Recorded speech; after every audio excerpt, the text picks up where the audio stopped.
जय हिंद दोस्तों, स्वागत है आप सभी का आपके अपने परिवार द लॉजिकल साइंस में। मैं हूं आलोक सिंह आतिश और आज के इस वीडियो सेशन में हम लोग बात करने वाले हैं ग्रुप डी साइंस न्यूमेरिकल के चौथे क्लास की। जी हाँ दोस्तों, इससे पीछे के वीडियो सेशन में हम लोगों ने ग्रुप डी साइंस न्यूमेरिकल का तीसरा क्लास देखा था, जहाँ पे संवेग संरक्षण सिद्धांत, प्रतिघाती वेग और आवेग को समझा था। साथ ही इससे संबंधित न्यूमेरिकल प्रॉब्लम भी करा था, जो कि आपके पिछले ग्रुप डी एग्जाम में पूछे गए थे। दोस्तों, आज के इस वीडियो सेशन में हम लोग द्रव्यमान और भार की बात करेंगे, साथ ही इससे संबंधित न्यूमेरिकल प्रॉब्लम भी करेंगे, जो कि आपके पिछले ग्रुप डी एग्जाम में पूछे गए हैं। और हाँ, आपकी जानकारी के लिए बताना चाहूँगा कि आज के इस सेशन का जो भी न्यूमेरिकल क्वेश्चन है उसका पीडीएफ आपको कहाँ मिलेगी, ये हमारे टेलीग्राम ग्रुप से मिल जाएगी, जिसका लिंक मैंने नीचे डिस्क्रिप्शन में डाल दिया है। आप वहाँ से जाकर के ले सकते हैं। बहरहाल, आइए अपने सेशन की शुरुआत करते हैं और देखते हैं एग्जाम रेलेवेंट क्या कुछ सीख पाते हैं।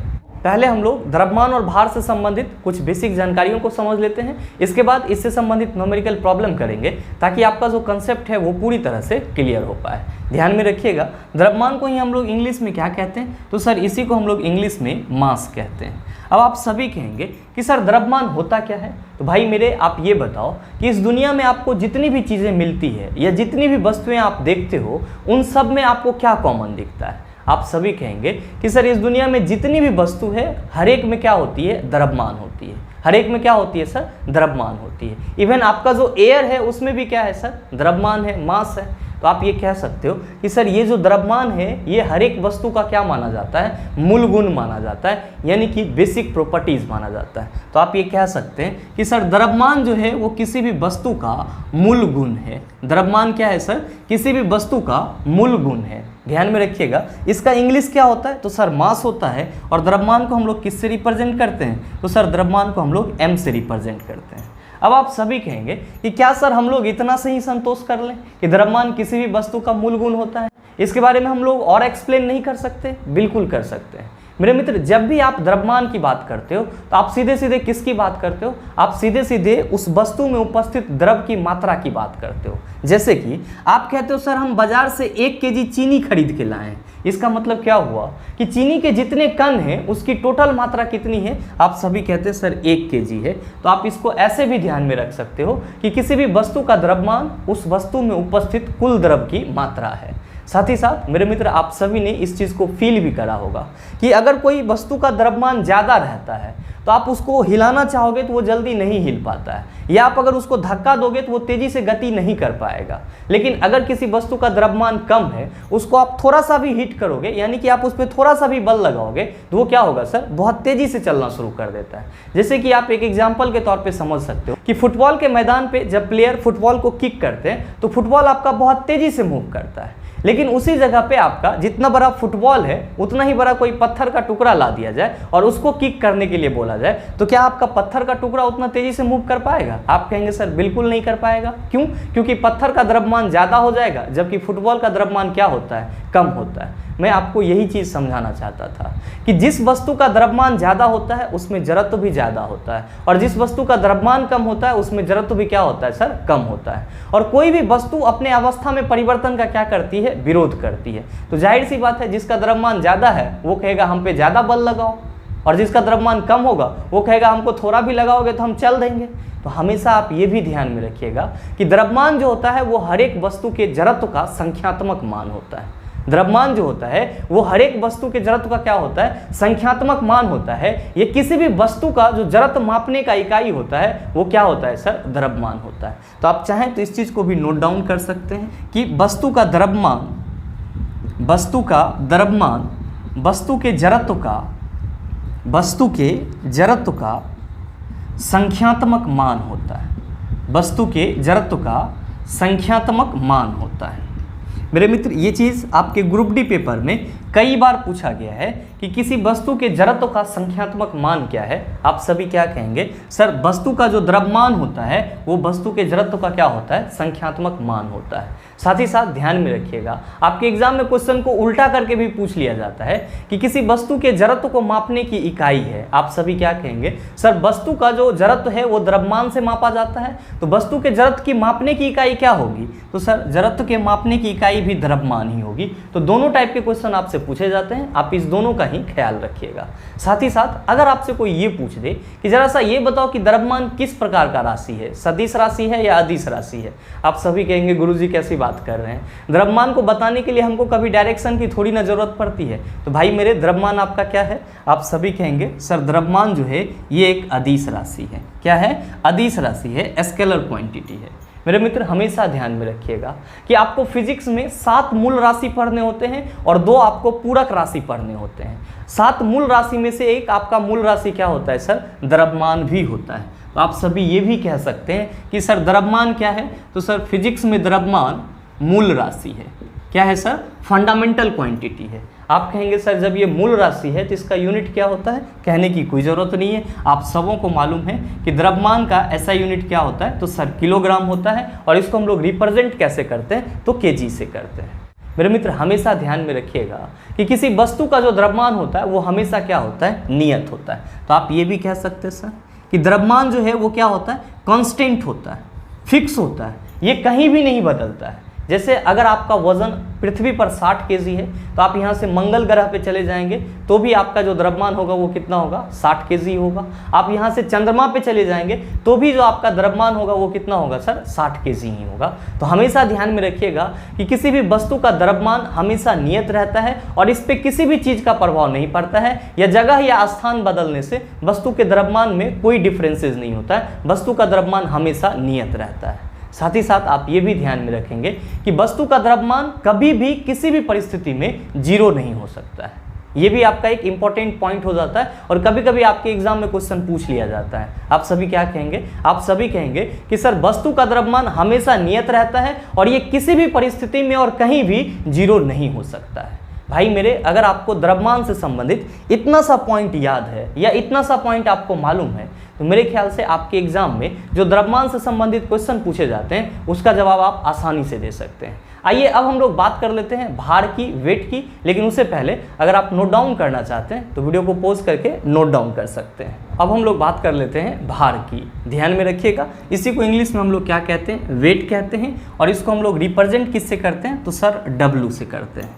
आप सभी के मन में सवाल उठ रहा होगा कि सर इसका डेफिनेशन क्या होगा। मेरे मित्र डेफिनेशन याद करने की कोई ज़रूरत नहीं है। आप सभी हमेशा ध्यान में रखेंगे कि किसी वस्तु का द्रव्यमान और उसके गुरुत्वीय त्वरण का गुणनफल क्या कहलाता है, वस्तु का भार कहलाता है। आप सभी कहेंगे तब तो सर ये हुआ कि अगर किसी वस्तु के द्रव्यमान को m से रिप्रेजेंट किया जाए और पृथ्वी का गुरुत्वीय त्वरण छोटा वाला g होता है तो अगर हम mg को इस तरह से लिख दें तो ये वस्तु का भार हो जाएगा। बिल्कुल सर, और आप सभी लिखते भी हैं, क्या लिखते हैं सर, w इक्वल टू क्या होता है, mg होता है। तो आप चाहें तो इसको परिभाषा के रूप में भी पिरो सकते हैं कि किसी वस्तु के द्रव्यमान और गुरुत्वीय त्वरण का गुणनफल क्या कहलाता है, वस्तु का भार कहलाता है। साथ ही साथ ध्यान में रखिएगा कि भार जो है ये क्या है सर, तो सर इसी को हम लोग गुरुत्वीय बल भी कहते हैं या एक प्रकार का गुरुत्वीय बल है। दोनों में आपको जो सही लगे वो कह सकते हैं।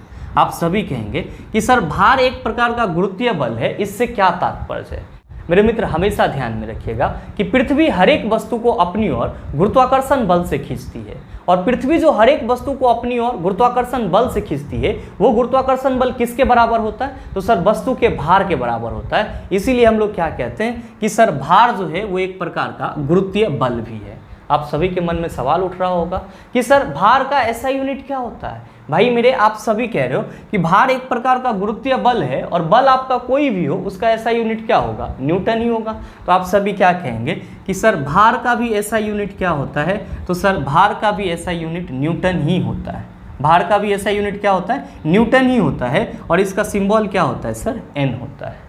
मेरे मित्र आप सबों के मन में सवाल उठ रहा होगा कि जरा सा ये बताओ कि जब आप ये कह रहे हो कि भार एक प्रकार का बल है, इसका ऐसा यूनिट न्यूटन होता है, ये कौन सी राशि है, सदिश राशि है या अदिश राशि है। हमेशा ध्यान में रखिएगा कि वस्तु के भार को बताने के लिए हमको डायरेक्शन की भी ज़रूरत होती है और हम सभी इसीलिए क्या कहेंगे कि भार जो है वो कौन सी राशि है, तो सर सदिश राशि है, यानी कि वेक्टर क्वांटिटी है। साथ ही साथ आप सभी देख रहे हैं कि वस्तु का जो भार होता है वो द्रव्यमान और गुरुत्वीय त्वरण के गुणनफल के बराबर होता है। और आप सबों को ये भी मालूम है कि जी का मान तो चेंज होते रहता है, जी का मान चेंज होते रहता है, जबकि वस्तु का जो द्रव्यमान होता है वो हमेशा फिक्स रहता है। तो आप ये कह सकते हैं कि सर वस्तु का जो भार है वो किस पे डिपेंड करता है, गुरुत्वीय त्वरण पर डिपेंड करता है। वस्तु का भार किस पे डिपेंड करता है? गुरुत्वीय त्वरण पे डिपेंड करता है। और भाई मेरे आप सभी कहते हो, क्या कहते हो कि सर जी का मान पृथ्वी के पोल पर यानी कि ध्रुव पर क्या होता है? मैक्सिमम होता है। जी का मान पृथ्वी के पोल पे क्या होता है सर? मैक्सिमम, अधिकतम होता है। जबकि विषुवत रेखा यानी कि इक्वेटर लाइन पे क्या होता है? विषुवत रेखा पे क्या होता है सर? न्यूनतम होता है यानी कि मिनिमम होता है। तो आप सभी क्या कह सकते हो? आप सभी कह सकते हो कि सर पृथ्वी तल पर वस्तु का भार सबसे ज़्यादा कहाँ होगा? पृथ्वी के ध्रुव पे होगा। क्यों? क्योंकि वस्तु का जो भार है वो किस पे डिपेंड करता है? गुरुत्वीय त्वरण पे डिपेंड करता है। और गुरुत्वीय त्वरण सर्वाधिक कहाँ पे होता है? पृथ्वी तल पे। आप कहेंगे ध्रुव पे, इसीलिए ध्रुव पे वस्तु का भार भी क्या होगा? सर्वाधिक होगा। साथ ही साथ ध्यान में रखिएगा कि वस्तु का भार न्यूनतम कहाँ पे होगा? आप सभी कहेंगे सर जी का मान विषुवत रेखा पे क्या होता है? न्यूनतम होता है, इसीलिए वस्तु का जो भार होगा भूमध्य रेखा पे या विषुवत रेखा पे वो क्या होगा सर? न्यूनतम होगा। आप सभी कहेंगे कि चलो सर इससे तो ये पता चल रहा है कि भार बढ़ सकता है, घट सकता है, लेकिन जरा सा आप ये बताओ कि क्या भार कभी शून्य हो सकता है? मेरे मित्र हमेशा ध्यान में रखिएगा कि वस्तु का वेट जो है वो जीरो भी हो सकता है। आप कहेंगे सर किस स्थिति में जीरो होता है? तो जब आप अंतरिक्ष में चले जाएंगे, स्पेस में चले जाएंगे, तो वहाँ पे आपका अर्थ का ग्रेविटी काम करेगा? आप कहेंगे सर बिल्कुल नहीं काम करेगा। और इसीलिए तो आप सभी पढ़ते हैं क्या? अंतरिक्ष में भारहीनता, यानी कि अंतरिक्ष में कोई भी जाता है तो क्या होता है सर? वो भारहीनता महसूस करता है। क्यों? क्योंकि वहाँ पे अर्थ का ग्रेविटी काम नहीं करता है। तो अगर कोई वस्तु या कोई व्यक्ति अंतरिक्ष में चला जाए तो वहाँ पे अर्थ का ग्रेविटी काम नहीं करेगा, जिसके चलते वस्तु का जो भार होगा वो क्या हो जाएगा सर? शून्य हो जाएगा। तो आप सभी हमेशा ध्यान में रखेंगे वस्तु का भार सर्वाधिक कहाँ पे होगा? पृथ्वी के पोल पे होगा। न्यूनतम कहाँ पे होगा? विषुवत रेखा पे होगा। और आपका जीरो कहाँ पे हो जाएगा? तो सर जहाँ पे ग्रेविटी पूरी तरह से खत्म हो जाएगी वहाँ पे वस्तु का भार क्या हो जाएगा? जीरो हो जाएगा। ध्यान में रखिएगा जब वस्तु आपका ऊपर से नीचे आएगा तो गुरुत्वीय त्वरण क्या होता है सर? धनात्मक होता है, तो वस्तु का भार बढ़ रहा होगा। और अगर वस्तु नीचे से ऊपर जा रहा होगा तो आप सभी कहते हैं गुरुत्वीय त्वरण क्या होता है? ऋणात्मक होता है। तो यहाँ पे आपका भार क्या हो जाएगा सर? निगेटिव हो जाएगा, यानी कि आप कह सकते हैं कि सर न्यूनतम होगा। तो जब वस्तु ऊपर से नीचे गिर रहा होगा तो भार बढ़ेगा, जब वस्तु को ऊपर फेंका जाएगा तो भार क्या हो जाएगा? घटेगा। सिंपल लॉजिक है, आप सभी आसानी से समझ पा रहे होंगे। मेरे मित्र आपके एग्जाम में एक और क्वेश्चन पूछ लिया जाता है, क्या रहता है कि चंद्रमा के सतह पर किसी वस्तु का भार क्या होगा? भाई मेरे आप सभी क्या कहते हो? आप सभी कहते हो कि सर चंद्रमा के सतह पर गुरुत्वीय त्वरण कितना होता है? तो सर पृथ्वी के गुरुत्वीय त्वरण के पृथ्वी के जी का 1/6 होता है। चंद्रमा के सतह पे गुरुत्वीय त्वरण कितना होता है? तो पृथ्वी के जी का 1/6, यानी कि पृथ्वी का जितना गुरुत्वीय त्वरण है उससे कम होता है गुरुत्वीय त्वरण चंद्रमा पर। तो आप सभी ये भी कह सकते हैं कि सर भार भी तो गुरुत्वीय त्वरण पर डिपेंड कर रहा है, और चंद्रमा पे जो गुरुत्वीय त्वरण है वो पृथ्वी के गुरुत्वीय त्वरण का 1/6 है। तो जाहिर सी बात है चंद्रमा पे जो वस्तु का भार होगा वो पृथ्वी के भार का क्या होगा? 1/6 होगा। तो आप सीधे सीधे क्या याद रखेंगे? आप सीधे सीधे याद रखेंगे कि चांद के सतह पर किसी भी वस्तु का जो भार होगा, चांद के सतह पे किसी भी वस्तु का जो भार होगा वो कितना होगा सर? तो 1/6 गुना कम होगा। क्या होगा सर? 1/6 गुना कम होगा। मेरे मित्र अगर आपको भार से संबंधित इतना सारा डाटा मालूम है, मेरे ख्याल से जो इससे क्वेश्चन पूछे जाते हैं उसका जवाब आप आसानी से दे सकते हैं। आइए चलते हैं अब हम लोग क्वेश्चन की दुनिया में, लेकिन उससे पहले अगर आप नोट डाउन करना चाहते हैं तो वीडियो को पॉज करके इन सारी चीज़ों को नोट डाउन कर सकते हैं। आपका जो पहला क्वेश्चन है आज के इस सेशन का, क्वेश्चन नंबर 1, क्या पूछा जा रहा है आपसे? आपसे पूछा जा रहा है कि किसी वस्तु का जड़त्व मापने की इकाई निम्न में से क्या है? आपका ऑप्शन दिया हुआ है द्रव्यमान, घनत्व, तापमान, आयतन। क्या होगा इसका आंसर? आप सभी कहेंगे सर अभी पढ़े हैं कि किसी भी वस्तु का जो जड़त्व होता है उसको मापने की इकाई क्या होती है? द्रव्यमान होता है। ये किसी वस्तु के जड़त्व का संख्यात्मक मान क्या होता है? तो सर वस्तु का द्रव्यमान होता है। तो आप बताइए कि सही आंसर क्या हो जाएगा? आप सभी कहेंगे सर ऑप्शन नंबर ए हो जाएगा। तो हमेशा ध्यान में रखिएगा आप इस दोनों ही पॉइंट को कि वस्तु के जड़त्व का संख्यात्मक मान क्या होता है? द्रव्यमान होता है, और वस्तु के जड़त्व को मापने की इकाई क्या होती है? तो सर द्रव्यमान ही होता है। उम्मीद करते हैं समझ पाए होंगे। चलते हैं अगले क्वेश्चन की तरफ। आपका जो अगला क्वेश्चन है, क्वेश्चन नंबर 2, क्या पूछा जा रहा है आपसे? आपसे पूछा जा रहा है कि 450 न्यूटन भार वाली लड़की का द्रव्यमान क्या होगा? आपका ऑप्शन दिया हुआ है 450 केजी, दूसरा ऑप्शन है 45 केजी, तीसरा ऑप्शन है 459 केजी और चौथा ऑप्शन है 45.9 केजी। क्या होगा इसका आंसर? मेरे मित्र आप सभी कहेंगे कि सर हमारे क्वेश्चन में लड़की का भार दिया हुआ है, यानी कि W दिया हुआ है, कितना सर 450 न्यूटन।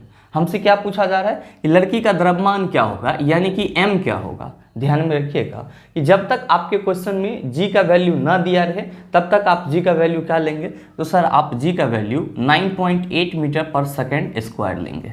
आप सभी को मालूम है कि W इक्वल टू क्या होता है, तो आप कहेंगे सर mg होता है। ध्यान में रखिएगा क्वेश्चन में भार दिया हुआ है कितना सर 450 न्यूटन। आपको क्या निकालना है, द्रव्यमान निकालना है। G का वैल्यू कितना रखेंगे 9.8 रखेंगे। जब आप मास निकालेंगे तो कहेंगे कि सर ये हो जाएगा 450 अब बटा 9.8, यहाँ से पॉइंट हटाएंगे तो आप कहेंगे सर ऊपर 10 से गुना कर दीजिए। मेरे मित्र जब आप इसको सॉल्व करेंगे ये हो जाएगा आपका 45.9 kg, यानी कि आपके इस क्वेश्चन का सही आंसर क्या हो जाएगा, आप सभी कहेंगे सर ऑप्शन नंबर डी हो जाएगा। उम्मीद करते हैं समझ पाए होंगे। चलते हैं अगले क्वेश्चन की तरफ। आपका जो अगला क्वेश्चन है क्वेश्चन नंबर 3, क्या पूछा जा रहा है आपसे, आपसे पूछा जा रहा है कि किसी ऑब्जेक्ट का डैश नियत है और स्थान बदलने पर नहीं बदलता है। आपका ऑप्शन दिया हुआ है वेग, दूसरा ऑप्शन है द्रव्यमान, तीसरा ऑप्शन है गति और चौथा ऑप्शन है भार। क्या होगा इसका आंसर, आप सभी कहेंगे गुरुजी अभी जस्ट हम लोगों ने पढ़ा है कि किसी भी वस्तु का जो द्रव्यमान होता है वो हमेशा नियत रहता है और जगह परिवर्तन से वस्तु के द्रव्यमान पे कोई प्रभाव नहीं पड़ता है। तो आपके इस क्वेश्चन का सीधे सीधे आंसर क्या हो जाएगा, आप सभी कहेंगे sir option number B is the right answer of this question. उम्मीद करते हैं समझ पाए होंगे। चलते हैं अगले क्वेश्चन की तरफ। आपका जो अगला क्वेश्चन है क्वेश्चन नंबर 4, क्या पूछा जा रहा है आपसे, आपसे पूछा जा रहा है कि यदि बल F और त्वरण A दिया हुआ हो तो वस्तु का द्रव्यमान M ज्ञात करने का सूत्र डैश है। आपका ऑप्शन दिया हुआ है F माइनस A, दूसरा ऑप्शन है F बटा A, तीसरा ऑप्शन है F इंटू A और चौथा ऑप्शन है A बटा F। क्या होगा इसका आंसर, आपसे क्वेश्चन पूछा जा रहा है कि अगर आपके क्वेश्चन में बल F दिया हुआ हो और त्वरण जो है आपको A दिया हुआ हो तो वस्तु का द्रव्यमान M क्या होगा। मेरे मित्र आप सभी कहेंगे कि सर हम सबों ने पीछे के सेशन में पढ़ा है कि किसी भी वस्तु पर जो लगा हुआ बल होता है वो वस्तु के द्रव्यमान और त्वरण के गुणनफल के बराबर होता है। और आप सभी क्या कहते हो, सर F इक्वल टू हम लोग ma पढ़ते हैं। भाई मेरे जब आप ये कह रहे हो कि sir F equal to ma होता है तो क्या आप ये नहीं कह सकते कि सर ये m इक्वल टू क्या हो जाएगा, F बाई A हो जाएगा। यानी कि जब हमारे क्वेश्चन में बल दिया हुआ रहेगा, त्वरण दिया हुआ रहेगा, तब जो वस्तु का द्रव्यमान होगा वो क्या होगा, तो बल और त्वरण का अनुपात होगा। तो आप बताइए कि सही आंसर क्या हो जाएगा। आप सभी कहेंगे sir option number B is the right answer of this question. उम्मीद करते हैं समझ पाए होंगे। चलते हैं अगले क्वेश्चन की तरफ। आपका जो अगला क्वेश्चन है क्वेश्चन नंबर 5, क्या पूछा जा रहा है आपसे, आपसे पूछा जा रहा है कि एक वस्तु का द्रव्यमान 10 किलोग्राम है, पृथ्वी पर इसका भार क्या होगा। G का वैल्यू दिया हुआ है 9.8 मीटर पर सेकेंड स्क्वायर। आपसे क्वेश्चन पूछा जा रहा है कि कोई वस्तु है जिसका द्रव्यमान कितना है सर, तो सर इसका द्रव्यमान 10 किलोग्राम है और G का वैल्यू कितना लेना है 9.8 मीटर पर सेकेंड स्क्वायर लेना है। आपसे पूछा जा रहा है कि वस्तु का भार क्या होगा, यानी कि W इक्वल टू व्हाट। आप सभी कहेंगे कि सर अब ये ना पढ़े हैं, W इक्वल टू क्या होता है mg होता है। तो वस्तु का द्रव्यमान कितना दिया हुआ है सर 10 kg और गुरुत्वीय त्वरण हम लोगों को 9.8 लेना है। यहाँ से पॉइंट हटाएंगे तो नीचे क्या आ जाएगा सर 10 आ जाएगा। ये 10 और ये 10 क्या हो जाएगा, कैंसिल हो जाएगा। और आप सभी कहेंगे कि सर वस्तु का जो भार होगा वो कितना हो जाएगा 98 न्यूटन हो जाएगा। तो आप बताइए कि सही आंसर क्या होगा। आप सभी कहेंगे sir option number D is the right answer of this question.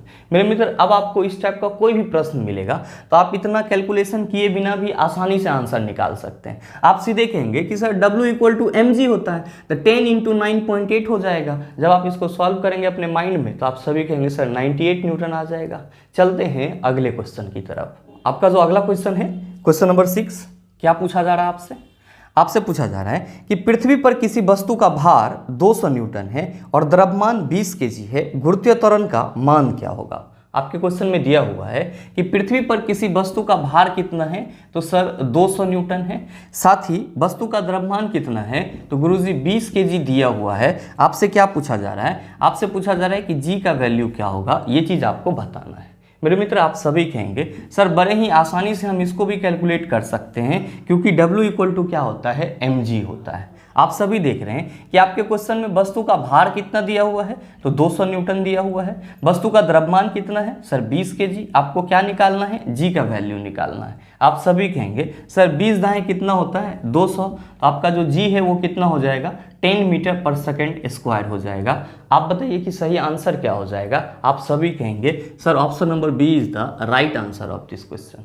मेरे मित्र ध्यान में रखिएगा, अगर आपके पास सही कंसेप्ट है तो आपको इतना कैलकुलेशन करने की कोई ज़रूरत नहीं है, आप यहाँ से भी आंसर निकाल सकते हैं। बस आपका कैलकुलेशन पावर सही होना चाहिए और आपका जो कंसेप्ट है वो पूरी तरह से क्लियर होना चाहिए। खैर उम्मीद करते हैं कि अब आप सारी चीज़ों को अच्छे से समझ पा रहे होंगे। चलते हैं अगले क्वेश्चन की तरफ। आपका जो अगला क्वेश्चन है क्वेश्चन नंबर 7, क्या पूछा जा रहा है, आपसे पूछा जा रहा है कि एक वस्तु का भार पृथ्वी पर 6000 न्यूटन है, चांद की सतह पर उसका भार क्या होगा। बताइए, नहीं बनेगा, आसानी से बनेगा। आप सभी कहेंगे कि सर हमारे क्वेश्चन में दिया हुआ है कि वस्तु का पृथ्वी पर भार कितना है, तो सर वस्तु का पृथ्वी पर भार 6000 न्यूटन है। आपसे क्या पूछा जा रहा है कि इसी वस्तु का भार चांद की सतह पर क्या होगा, चांद की सतह पर क्या होगा। मेरे मित्र आप सभी कहेंगे कि सर हम लोगों को पता है कि W इक्वल टू क्या होता है, mg होता है, और वस्तु का भार किस पर डिपेंड करता है, गुरुत्वीय त्वरण पर डिपेंड करता है। साथ ही हम सबों को ये भी मालूम है कि चांद की सतह पर जो गुरुत्वीय त्वरण होता है वो पृथ्वी के गुरुत्वीय त्वरण का 1/6 होता है। इसीलिए चांद की सतह पर जो वस्तु का भार होगा वो पृथ्वी के भार के 1/6 होगा। तो हम लोग सीधे सीधे कह सकते हैं कि सर पृथ्वी पर भार जब 6000 न्यूटन है, इसी का 1/6 कहाँ पे होगा, चंद्रमा पे होगा। तो लीजिए ना सर 6000 का 1/6 निकाल दीजिए, क्या हो जाएगा। आप सभी कहेंगे सर वस्तु का भार चांद पे 1000 न्यूटन होगा। तो सही आंसर क्या हो जाएगा। आप कहेंगे sir option number D is the right answer of this question. मेरे मित्र हमेशा अपने माइंड में रखेंगे कि किसी भी वस्तु का जो भार होता है चंद्रमा पर वो कितना हो जाता है, 1/6 हो जाता है। क्यों हो जाता है, क्योंकि चंद्रमा पे जो गुरुत्वीय त्वरण होता है वो पृथ्वी के गुरुत्वीय त्वरण का क्या होता है, 1/6 होता है। उम्मीद करते हैं समझ पाए होंगे। चलते हैं अगले क्वेश्चन की तरफ। आपका जो अगला क्वेश्चन है क्वेश्चन नंबर 8, बड़ा ही आसान सा सवाल। आपसे पूछा जा रहा है कि चंद्रमा पर किसी वस्तु का भार पृथ्वी पर इसके भार का कितना गुना है। आपका ऑप्शन दिया हुआ है 1/6, दूसरा ऑप्शन है 5 गुना, तीसरा ऑप्शन है 6 गुना और चौथा ऑप्शन है 1/5 गुना। क्या होगा इसका आंसर। मेरे मित्र इस क्वेश्चन का आंसर आप सभी नीचे कमेंट करके जरूर बताना कि इसका सही आंसर क्या होगा। बहरहाल चलते हैं अगले क्वेश्चन की तरफ। आपका जो अगला क्वेश्चन है क्वेश्चन नंबर 9, क्या पूछा जा रहा है आपसे। आपसे पूछा जा रहा है कि उस वस्तु का द्रव्यमान क्या होगा जिसका भार पृथ्वी पर 196 न्यूटन है, जबकि जी का वैल्यू कितना लेना है, 9.8 मीटर पर सेकेंड स्क्वायर लेना है।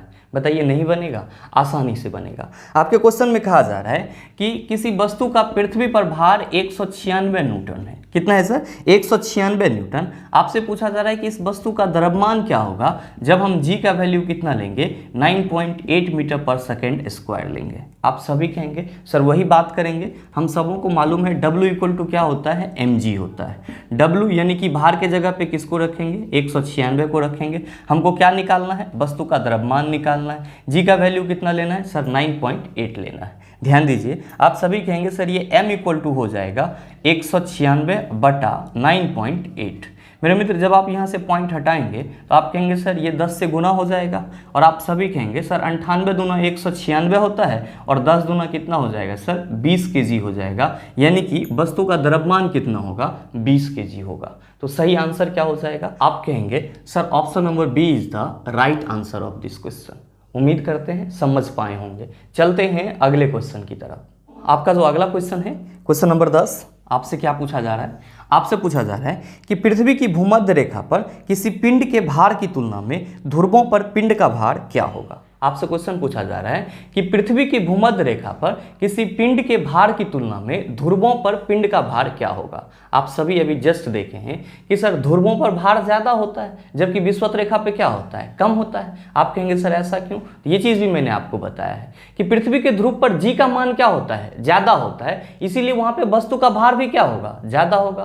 पृथ्वी के विषुवत रेखा पे जी का मान क्या होता है, कम होता है, इसीलिए यहाँ पे वस्तु का भार भी क्या होगा, कम होगा। आपका ऑप्शन क्या दिया हुआ है? आपका पहला ऑप्शन दिया हुआ है कि ध्रुवों पर पिंड का भार भूमध्य रेखा पर अपने भार से कम होगा, जो कि बिल्कुल ही गलत है। आपका दूसरा ऑप्शन है कि ध्रुवों पर पिंड का भार भूमध्य रेखा पर अपने भार के बराबर होगा। सर ये तो और गलत है, बराबर तो होता ही नहीं है। और आपका तीसरा ऑप्शन है ध्रुवों पर पिंड का भार भूमध्य रेखा पर अपने भार से अधिक होगा। आप सभी कहेंगे सर हमारे इस क्वेश्चन का सही आंसर क्या हो जाएगा? ऑप्शन नंबर सी हो जाएगा। और हमेशा ध्यान में रखिएगा कि वस्तु का भार सर्वाधिक कहाँ पे होता है? ध्रुव पे होता है। और सबसे न्यूनतम कहाँ पे होता है सर? तो सर पृथ्वी के विषुवत रेखा पे होता है, यानी कि भूमध्य रेखा पे होता है। उम्मीद करते हैं समझ पाए होंगे। चलते हैं अगले क्वेश्चन की तरफ।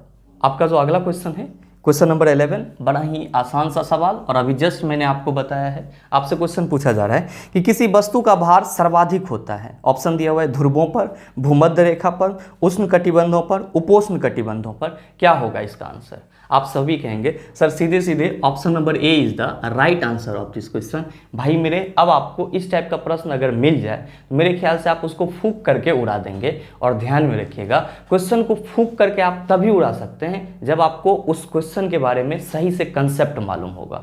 तो हमेशा कोशिश कीजिएगा वन लाइनर की तरफ नहीं जाने का, हमेशा कोशिश कीजिएगा क्वेश्चन को रटने का नहीं, सिर्फ और सिर्फ किस पे फोकस करने का? कंसेप्ट पे फोकस करने का। अगर आप कंसेप्ट पे फोकस करते हैं तो क्वेश्चन तो आप चुटकी में बना लेंगे।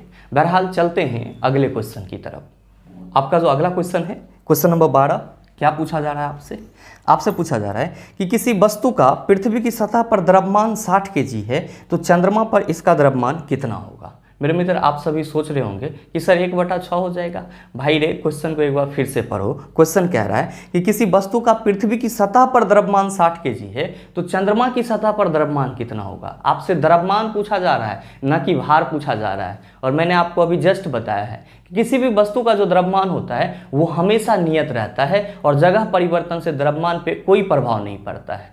अगर आपका द्रव्यमान पृथ्वी पे 60 केजी है तो आप चंद्रमा पे भी चले जाएंगे तो आपका द्रव्यमान कितना होगा? गुरुजी 60 केजी ही होगा। तो आपसे जो क्वेश्चन पूछा जा रहा है कि वस्तु का पृथ्वी की सतह पर द्रव्यमान 60 केजी है तो चंद्रमा पर इसका द्रव्यमान कितना होगा? आप सभी कहेंगे सर 60 केजी ही होगा। तो सही आंसर क्या होगा? सर ऑप्शन नंबर बी हो जाएगा।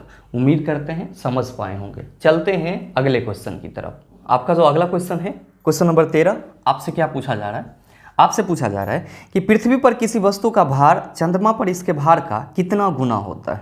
आपको ऑप्शन दिया हुआ है 1/5, दूसरा ऑप्शन है 5, तीसरा ऑप्शन है 1/6 और चौथा ऑप्शन है 6। क्या होगा इसका आंसर?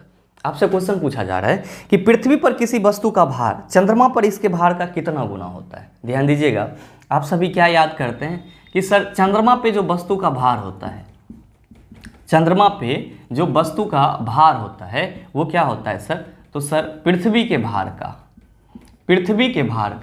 1/6 होता है। आपसे ये क्वेश्चन पूछा जा रहा है कि चंद्रमा पे जो वस्तु है उस वस्तु का पृथ्वी पे भार क्या होगा? चंद्रमा पे जो वस्तु है उस वस्तु का पृथ्वी पे भार क्या होगा? आप सभी कहेंगे कि सर जब चंद्रमा पे वस्तु का भार पृथ्वी के भार का 1/6 होता है तो जाहिर सी बात है कि पृथ्वी पर जो चंद्रमा के वस्तु का भार होगा, पृथ्वी पर जो चंद्रमा के वस्तु का भार होगा, चंद्रमा के वस्तु का भार होगा वो कितना हो जाएगा? तो आप सभी कहेंगे सर 6 गुना हो जाएगा।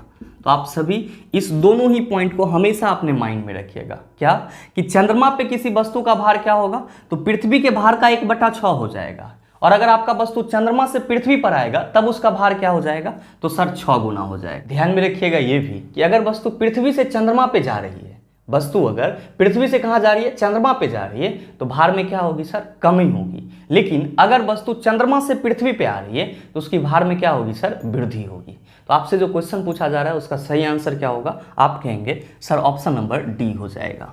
उम्मीद करते हैं समझ पाए होंगे। चलते हैं अगले क्वेश्चन की तरफ। आपका जो अगला क्वेश्चन है क्वेश्चन नंबर 14, बड़ा ही आसान सा सवाल।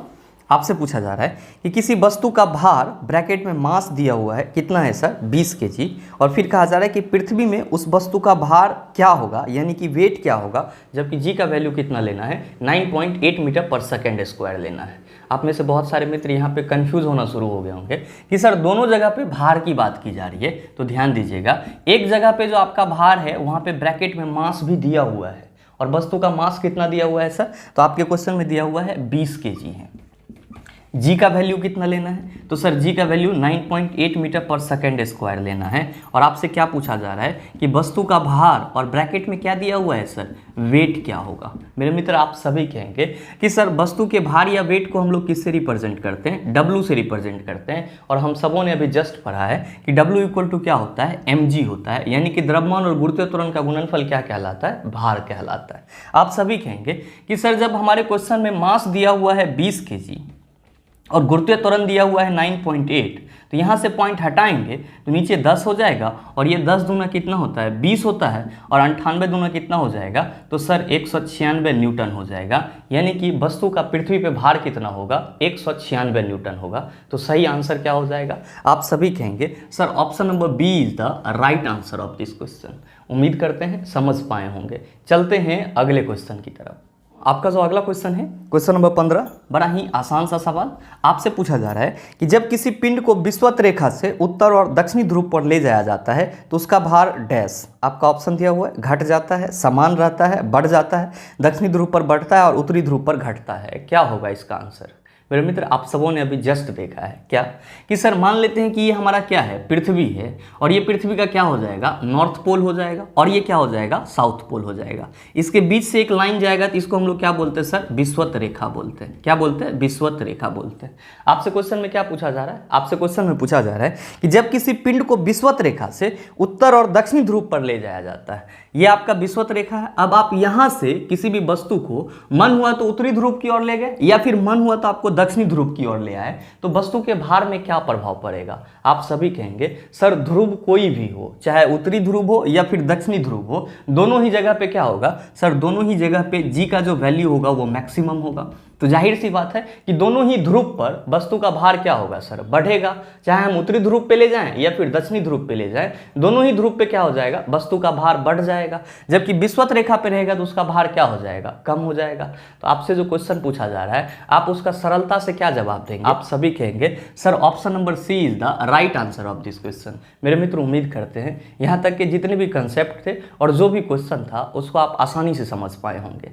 अब इस टाइप का प्रश्न अगर आपको दोबारा दे दिया जाए, उसको सिर्फ सॉल्व ही नहीं करेंगे सर, आप उसको उड़ा देंगे। साथ ही उम्मीद करते हैं कि वीडियो आपको अच्छा लगा होगा। अगर आपको वीडियो अच्छा लगा तो वीडियो को लाइक कीजिएगा, ज़्यादा से ज़्यादा शेयर कीजिएगा, और हाँ अगर चैनल पे नए हैं तो सब्सक्राइब करके बेल आइकन दबा लीजिएगा ताकि इस तरह के एग्जाम रेलेवेंट वीडियो का नोटिफिकेशन सबसे पहले आपके पास पहुँचे और आप उसका भरपूर फायदा उठा पाओ। मिलते हैं फिर अगले सेशन में, तब तक के लिए best of luck. Thank you, have a nice day.